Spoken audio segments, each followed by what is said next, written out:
Près de 2 millions de gnous, de gazelles et de zèbres partagent ce festin.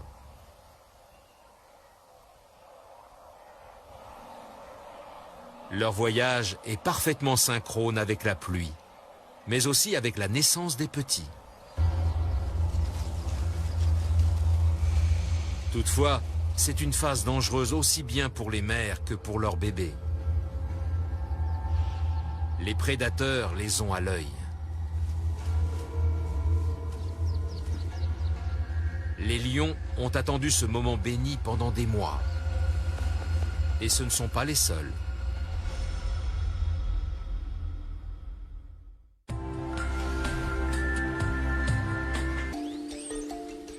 Dans la savane de l'Afrique équatoriale, les pluies tant attendues coïncident avec une autre forme de renouveau, la naissance des petits.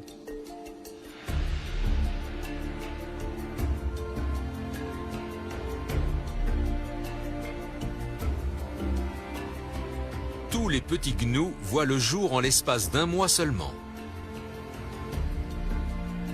Au plus fort de cette période, il en est 12 000 chaque jour. En à peine 30 minutes, ces nouveau-nés sont en mesure de marcher et de suivre leur mère.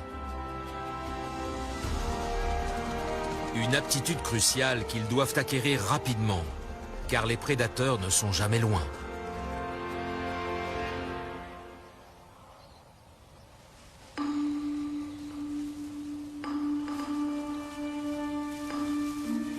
Cette gazelle de Thomson et son petit courent un grand danger. Des chacals dorés affamés ne les quittent pas des yeux.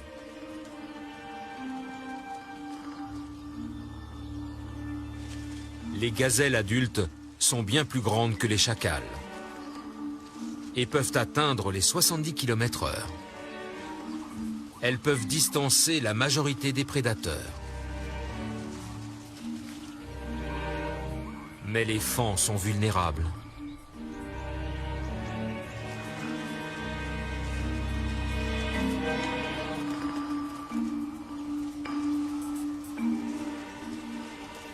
Raté. La moitié des tentatives des chacals sur les gazelles échouent. Ils doivent se montrer patients.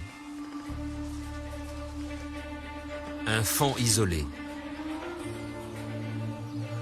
Sans la protection de sa mère, il est en danger.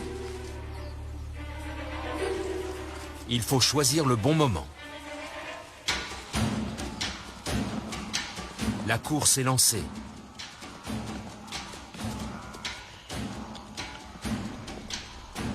Mais les gazelles se rebiffent. Le chasseur devient la proie. Exactement comme prévu. Pendant qu'un chacal distrait les adultes, les autres s'attaquent aux faons.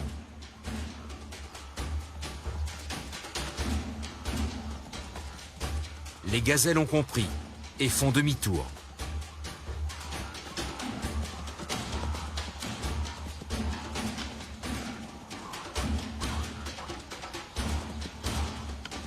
Mais un peu trop tard. La courageuse mère essaie encore. Et encore. Mais cette fois, ce sont les chacals qui ont le dessus. À plusieurs, ils parviennent à tenir la mère désespérée à distance.